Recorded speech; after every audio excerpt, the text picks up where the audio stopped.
For this week's Smith Business Close-Up, we are on location at the University of Maryland, joined by Anastasiya Pocheptsova, an assistant professor of marketing at the Robert H. Smith School of Business. Thank you for being with us. Thank you for having me. Your research looks at decisions about whether to rent or buy for consumers.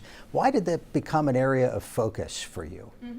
So what is interesting, if you look at rental industry for past 10 years, we used to be able to rent only big things like houses, cars, maybe big appliances, those weird rent-a-center stores. Now it's actually acceptable to rent everything. One of my favorite websites is Bag Borrow Steal that allows you to temporarily own really nice designer handbags for a fraction of cost.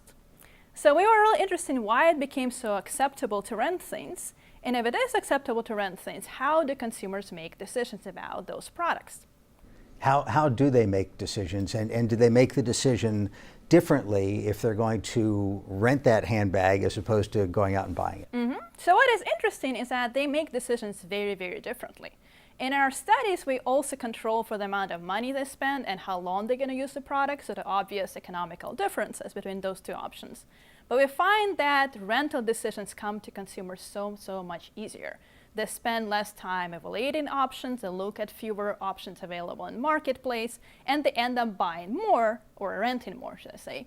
In the end, they spend more money, if you think about it. So as a professor of marketing, you see that as information of value to marketers? I see the information of value to marketers because it basically says, well, you should advertise differently the same product for rental or purchases. But I also want to use information to inform consumers, to kind of warn them, well, you know what? It doesn't matter whether you spend money on renting and buying, you should be careful about your decisions. How do consumers get into trouble there? So you're saying that they let their guard down a little bit, even if it's a large purchase, well, it's just a rental, but they're still making a commitment. Absolutely. You're still paying money. You're still going to take that product back home with you, right? And still investing some resources into it. So if you don't do your due diligence, you don't evaluate options, you don't consider other alternatives, you're probably not getting the best option available. They're checking your credit, I imagine, when you go rent something significant. Sure. So that's not the reason that people let their guard down a little bit. No, for a lot of the small sort of rentals, like those handbags, or maybe even movie downloads, right? You can download movies now. They don't check your credit, right? It's not a huge expense, but it accumulates over time, if you think about it.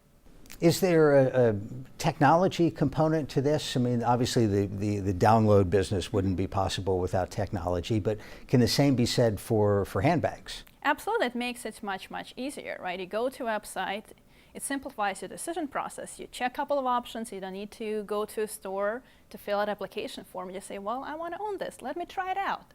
That's basically the mindset. Let me just try it out. So how should consumers think about an offer to rent something? Do you want them to think as if they're making a purchase? I think I want them to at least consider it a little bit more seriously. There are situations when you're really going to rent it for 1 week. Okay, fine, you're not going to spend a lot of money. But in most cases, we are lazy. We're not going to send that handbag. It happens to me all the time.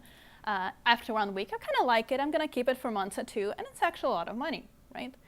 So you should incorporate that into your thinking when you're making decisions. And then on a larger subject, housing, if the buy or rent decision maybe involves some other things, how long you plan to be in the house, what your credit is, your access to financing, and so forth. And in most cases, we don't think actually how long we're going to stay in the house. Just because we're saying we're going to rent, we presume it's going to be short term. But you know, a lot of people extend their rents for years. Very good. Anastasiya Pocheptsova of the University of Maryland, thank you for being with us. Thank you.